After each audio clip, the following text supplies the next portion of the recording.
सत्याचा मोर्चावर गुन्हा दाखल झाल्यानंतर आता आमदार रोहित पवार यांनी भाजपवरती निशाणा साधलाय। त्यांनी काय ट्विट केले आपण पाहूयात ग्राफिक्सच्या माध्यमातून।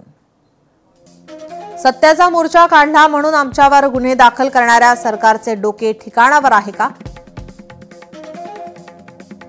सत्याचा मोर्चाला परवानगी नव्हती म्हणून गुन्हा, तर मग भाजपाच्या मूक मोर्चाला परवानगी होती का?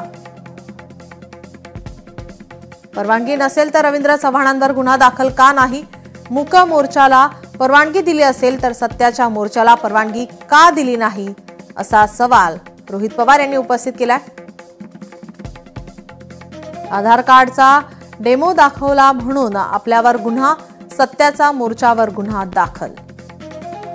सर्व कारभार गृह विभाग मंत्रालयातून नाही तर भाजपाच्या कार्यालयातून चालतो की काय, अशी शंका।